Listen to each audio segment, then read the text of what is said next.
Deus abençoe o pastor João, sua família, primeiro vice-presidente, e na pessoa destes nobres homens de Deus, eu quero me reportar a todos os pastores, obreiros que aqui estão. O pastor Levi, Deus abençoe o pastor Levi, a sua vida, muito bom conhecê-lo. Deus abençoe o diácono Fábio, que é o coordenador de missões.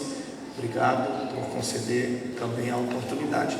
Deus abençoe toda a coordenadoria de missões, secretaria de missões aqui em Forquilinha.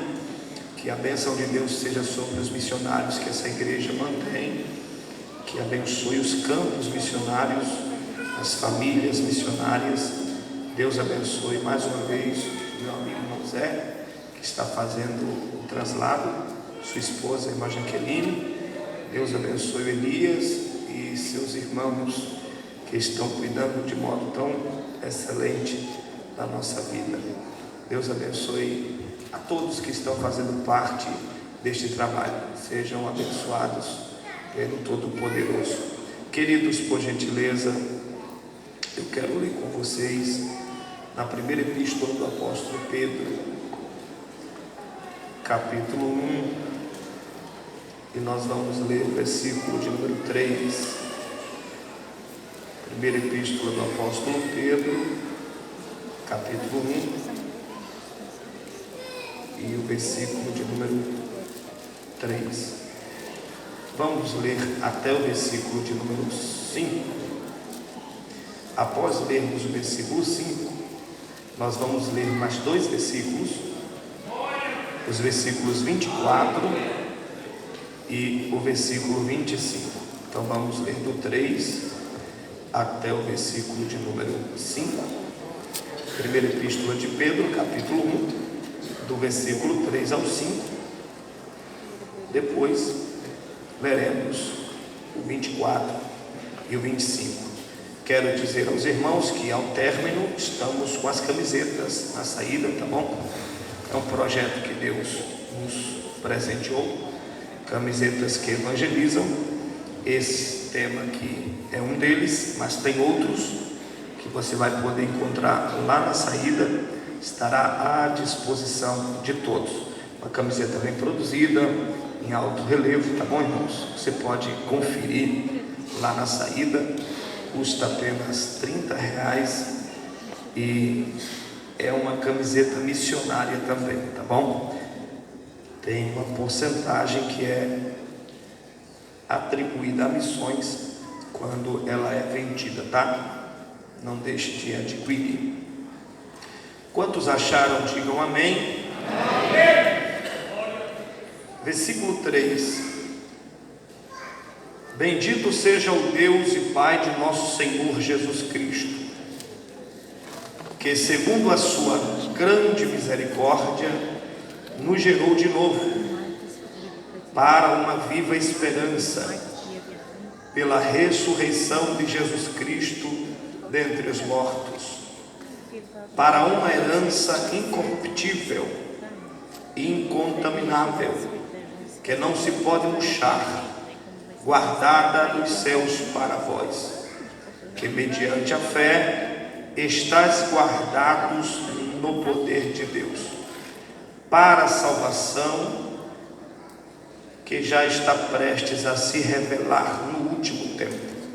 Versículo 24. Porque toda a carne é como erva, e toda a glória do homem como a flor da erva. Secou-se a erva e caiu a sua flor, mas a palavra do Senhor permanece para sempre. E esta é a palavra que vos foi evangelizada. Glória a Deus. Queridos, é sabido de todos nós que esta epístola foi escrita pelo apóstolo Pedro, e falar de Pedro é falar de um dos apóstolos, como foi dito ontem, que mais teve uma vida próxima com Jesus. Pedro tem um currículo estimável, Pedro tem uma vida exemplar, Pedro ele foi um dos obreiros aprovados por Jesus Cristo, um dos grandes pregadores da igreja primitiva e que desfrutou de oportunidades ímpar no ministério de Jesus Cristo. Falar dos adjetivos que qualifica a pessoa do apóstolo Pedro levaria tempo, levaria momentos nesse culto. Pedro ele destina as suas orientações à igreja da Ásia Menor. O discípulo que andou sobre as águas por alguns minutos está pregando aos irmãos na igreja ou nas regiões da Ásia Menor. E a carta escrita pelo apóstolo Pedro faz menção de uma prédica, de uma propinação de um verdadeiro evangelho. Perceba que o apóstolo fala da glória do homem e fala do perfil que naturalmente acontece com a erva. Seca-se a erva, cai a flor. Assim também é a configuração da glória humana. Mas Pedro faz questão de encerrar o capítulo 1 falando que a palavra de Deus é diferente. A palavra de Deus ela não seca, a palavra de Deus ela não murcha, e a palavra de Deus ela permanece para sempre. Após este dito, Pedro ele conclui dizendo: esta é a palavra que vos foi evangelizada. Pedro faz questão de caracterizar qual é a palavra que deve ser evangelizada. Qual é a mensagem que deve tomar curso no evangelismo? Pedro, com muita diplomacia e categoria no que está falando, ele faz questão de trazer uma bolha e colocar a mensagem do evangelho dentro dessa bolha, dizendo que esta é a palavra que vos foi evangelizada. Tendo em vista o contexto que Pedro está vivendo, e a igreja primitiva também, um contexto de muitas heresias, muitas fábulas, muitas falsas doutrinas e falsos doutrinadores. O sistema estava tão perigoso que o apóstolo Paulo disse a Timóteo, no capítulo 4, que Timóteo fosse vigilante, observasse as escrituras e as doutrinas pregadas por ele, porque nos últimos dias muitos se apostatariam da fé. E no mesmo capítulo 4 da epístola de Paulo a Timóteo, Paulo disse que surgiriam doutrinas de demônios. Os homens se cercariam de mestres movidos pelas suas próprias concupiscências, e as mensagens destes mestres seriam como coceiras nos ouvidos, seriam tão favoráveis ao ego, à egolatria humana, que seria como cócegas no ouvido do povo. Iriam ceder à mentira, tendo a sua mente cauterizada. Mas Paulo disse a Timóteo: te aparta destas coisas e segue a doutrina da salvação. Logo, eu percebo que as doutrinas errôneas estavam cercando a igreja, e é bem visto que, dentro de uma analítica daquilo que foi deixado para nós em conteúdos históricos, vários grupos que desencadeavam seitas naquela época começaram a pregar contra o verdadeiro evangelho. Os gnósticos batiam de frente com o evangelho, os herodianos batiam de frente com o evangelho, os saduceus não acreditavam naquilo que os apóstolos pregavam, sem falar dos fariseus, que era a pior seita existente na época. O próprio Cristo, o próprio Jesus combateu e confrontou os fariseus, chamando-os de sepulcros caiados, homens que colocavam jugo pesado sobre o povo, ensinando apenas preceitos de homens e doutrinas humanas, mas nem aquilo que eles ensinavam queriam vivenciar. Jesus chamou-os de raça de víboras, pessoas peçonhentas, que não querem viver a verdade, mas querem ensinar a mentira. Os gnósticos desacreditavam na divindade de Cristo, dizendo que era impossível o Verbo se encarnar, era impossível Jesus se fazer carne como Deus e habitar entre os homens. Eles diziam que Jesus era uma pessoa normal, dotada de muita capacidade e intelectualidade humana, mas eles não taxavam que um Deus sendo bom se materializava no corpo de carne que é má. Mas logo o apóstolo Pedro, com muita precisão, está pregando um evangelho que não se acaba, um evangelho que não definha, que não seca e não esgota-se os seus valores. Alguns estudiosos dizem que existiam vários evangelhos no tempo do apóstolo Pedro. Tinha os evangelhos de Caifás, tinha os evangelhos de Herodes. Pastor, o que é evangelho? É boas novas. Aquele que anunciava algo que não existia, que não tinha, que não podia, era um proclamador de um tipo de evangelho.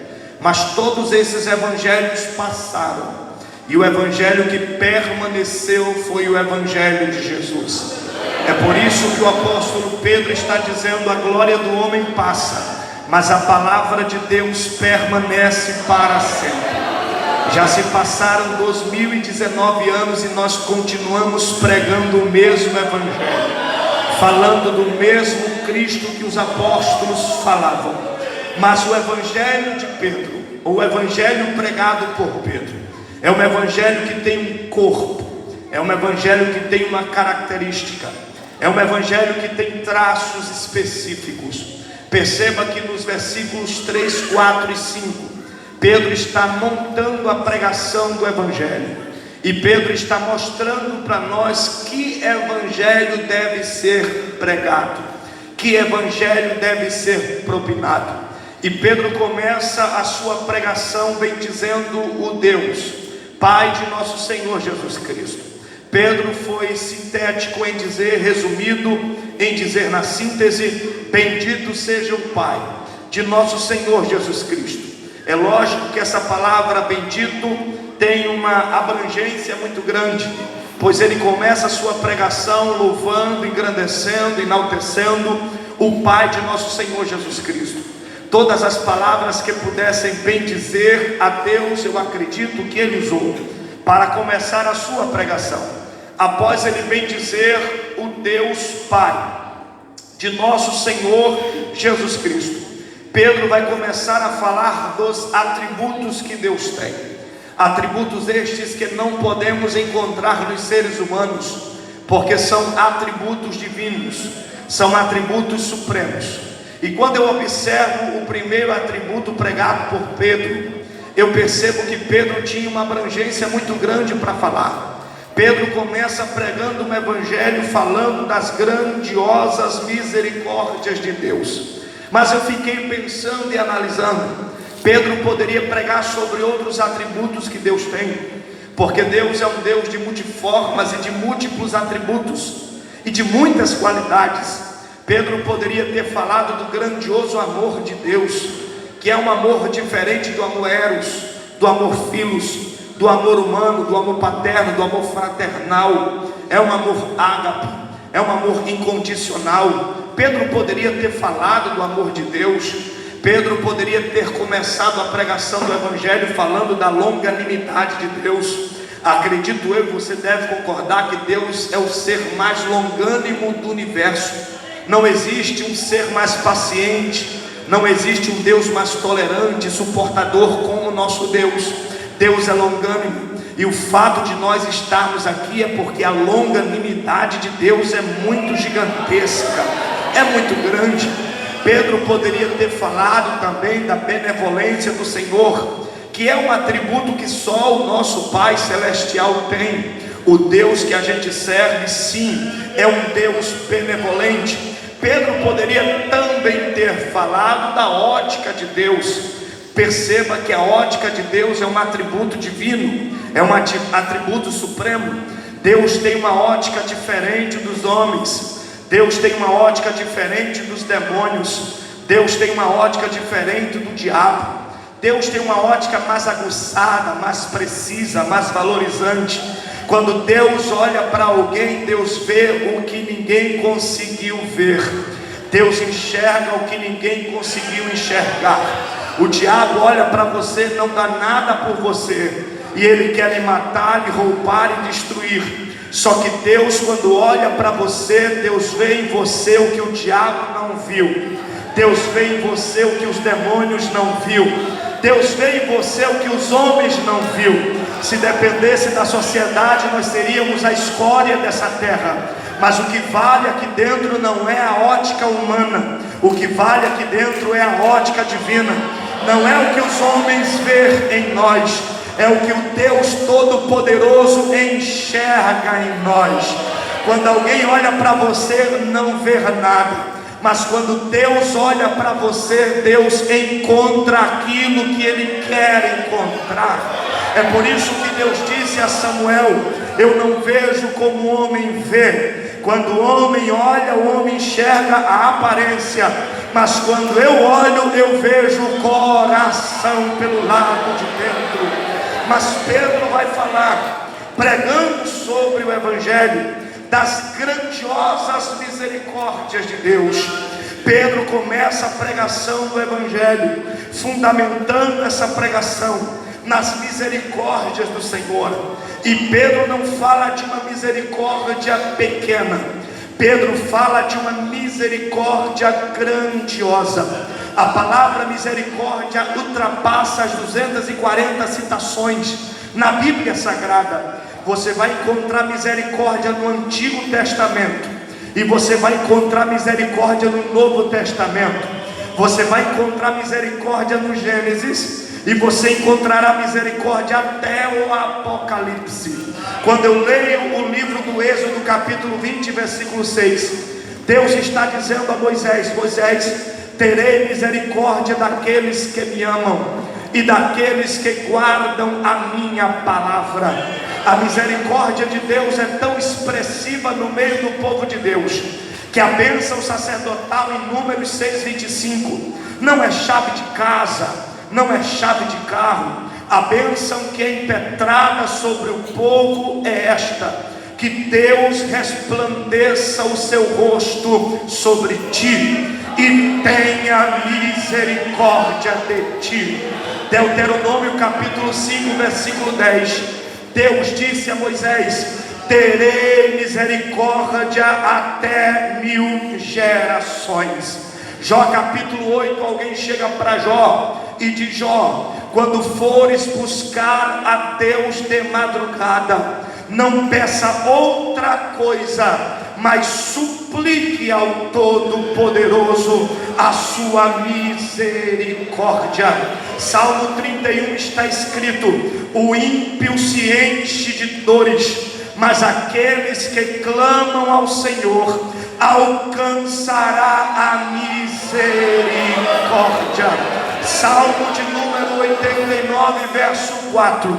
O salmista disse assim: a base do trono de Deus é juízo e justiça, e diante do Senhor vai misericórdia e verdade. Você sabia que para Deus vir a esse culto, Ele envia a misericórdia na frente? Você sabia que para Deus falar com você, primeiro quem fala é a misericórdia? Para Deus te abraçar, quem te abraça primeiro é a misericórdia. Para Deus te envolver, quem te envolve primeiro é a misericórdia. Para Deus te usar, quem te usa primeiro é a misericórdia. Para Deus olhar para você primeiro, quem olha é a misericórdia. Daniel capítulo 9, versículo 9, disse Daniel: a Deus pertence o perdão, e a Deus pertence a misericórdia. Romanos 11:32, a Bíblia diz que Deus encerrou a todos debaixo da desobediência para usar de misericórdia com todos. A Bíblia diz em Hebreus 4,16: quando chegarmos diante do trono, o trono do Todo-Poderoso, suplicaremos a sua misericórdia, porque Deus disse a Oséias: misericórdia quero e não sacrifício. O salmista, ele disse com muita precisão, Salmo 23, o salmo conhecido de todos: o Senhor é o meu pastor, você conhece, nada me faltará, deitar-me faz em verdes pastos, em pastos verdejantes. Ele pede para Deus o guiar na vereda da justiça. Mas o último versículo, o último verso deste salmo, ele pede duas coisas a Deus. No verso 6 ele disse: certamente que a bondade e a misericórdia me cercará todos os dias, e se essa bondade e misericórdia me cercar todos os dias, eu habitarei na casa do Senhor por longos tempos. É preciso dizer aos senhores, é preciso dizer às senhoras, que bondade é a expressão da graça no Antigo Testamento. Vou repetir: bondade é a expressão da graça no Antigo Testamento. Pastor, o que é graça? Quem frequenta a escola dominical sabe. Graça é favor imerecível, a qual nós não merecemos, mas recebemos. Vou repetir: a graça é assim, você não merece, mas você recebe. Porque o salmista, ele está pedindo bondade e misericórdia? Porque a graça tem uma função, a misericórdia tem outra função.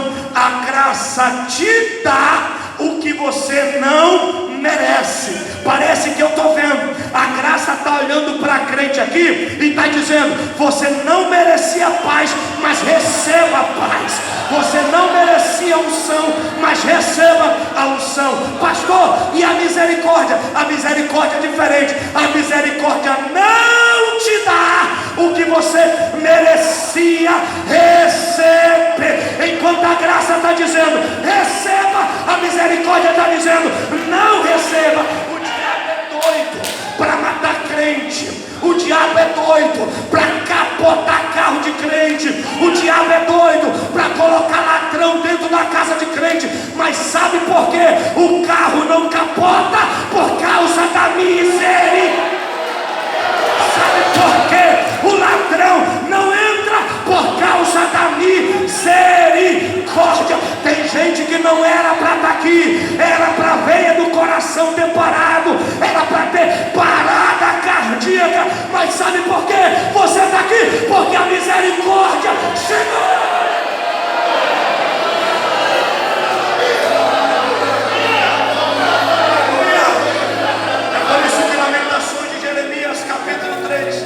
O pregador disse assim: se não fosse as misericórdias do Senhor, nós estaríamos consumidos, porque a misericórdia do Senhor, ela não tem fim, e são novas.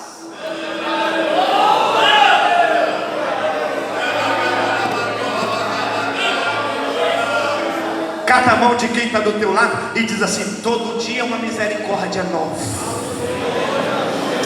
Toda manhã é uma misericórdia nova. Quando o relógio cruzar meia-noite, a misericórdia de hoje já não serve, já vai vir uma nova manhã para você. A palavra misericórdia vem do latim arcaico, que quer dizer uma junção de duas palavras expressivas. Como assim, pastor? Misericórdia vem de miséria e córdia, que vem de carne, de cardia, coração. Então quando você fala misericórdia, você está falando duas expressões. Você está dizendo miséria e você está dizendo coração. Quando o cego Bartimeu gritou: Jesus, filho de Davi, tem misericórdia de mim, ele estava dizendo assim: pega esse miserável e coloca dentro do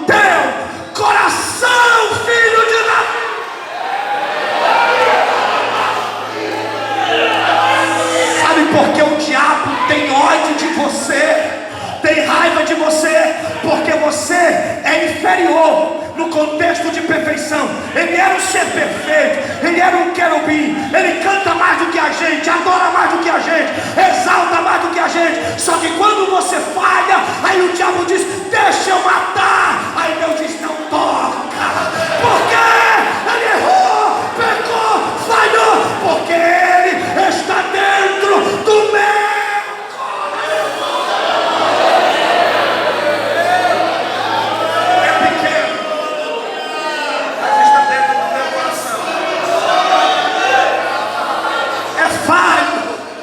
Está dentro do meu coração.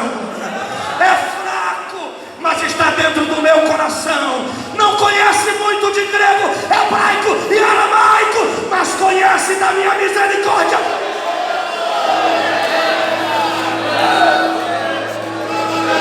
Não podemos pregar um evangelho de meritocracia. Ninguém está aqui por méritos próprios. Ninguém está aqui porque estudou, porque sacrificou, porque pagou preço, porque isso, por aquilo. Estamos aqui porque a misericórdia dele é grande, é sublime. A gente não é melhor do que ninguém. A gente não é melhor do que os bêbados. A gente não é melhor do que os drogados. Eles são seres humanos como nós. O negócio diferente é que a gente reconheceu a misericórdia de Deus.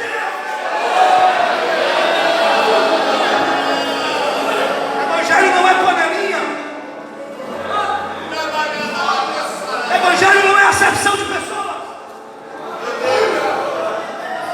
O mesmo direito que você tem, o mendigo tem também.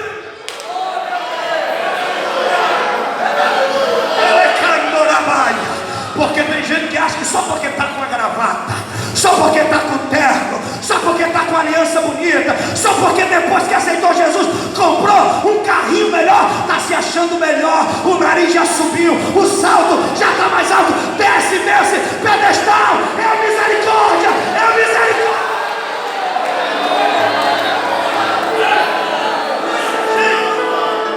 Não pode se esquivar de uma prostituta.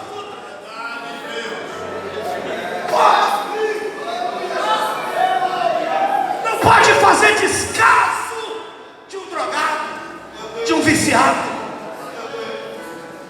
E quando você não prega para essas pessoas, Deus olha para você e diz: parece que não estou te conhecendo. Tu era pior que ele. Tu fazia as coisas piores.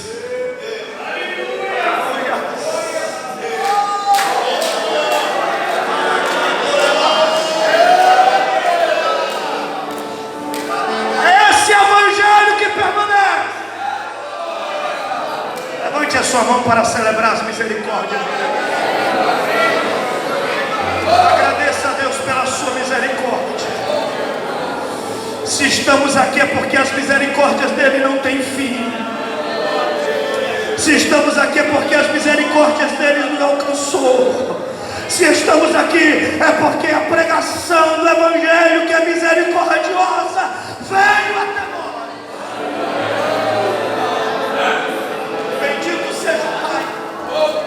Olha a pregação de Pedro, de nosso Senhor Jesus Cristo, que segundo a sua grande misericórdia nos gerou de novo.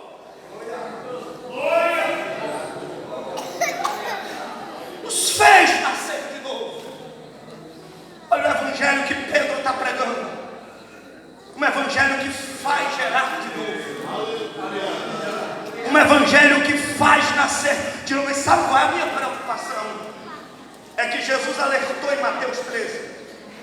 Jesus disse: cuidado com o que vai pregar. Não se coloca remendo novo em vestido velho. Por quê?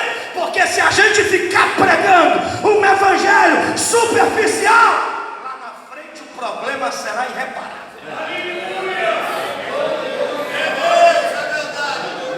Um evangelho light, um evangelho light, que ninguém fala mais que adultério é pecado, que fornicação é pecado, que mentir é pecado, que cobiçar a mulher alheia é pecado, que sensualidade é pecado, que lascívia é pecado. Ah, pastor, para. vão te processar. É melhor entrar no céu com 15 processos nas costas do que ficar aqui sendo taxado de covarde e mentiroso.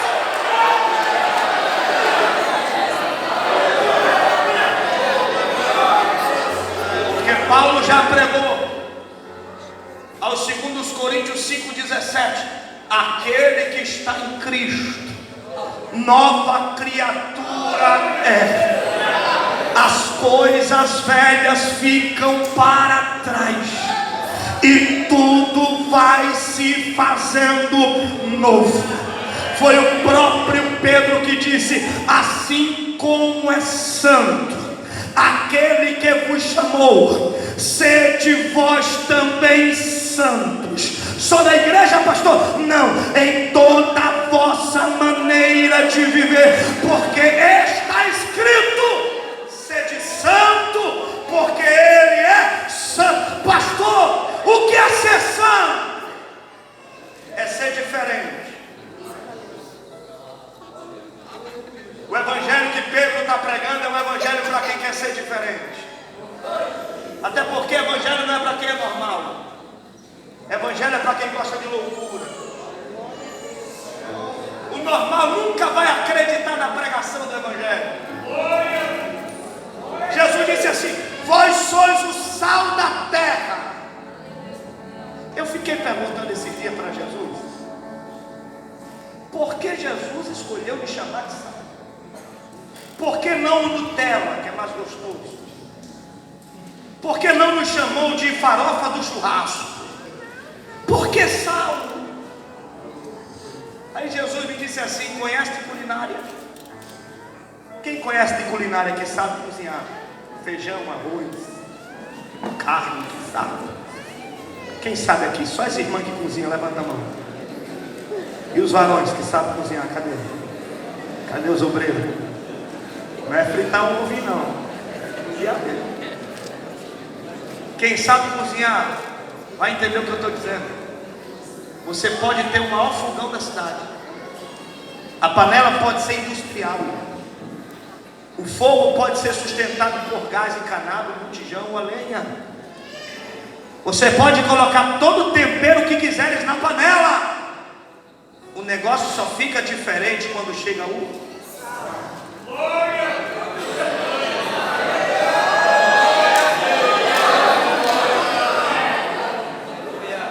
todo mundo na terra nasce uma vez, mas a igreja nasce duas.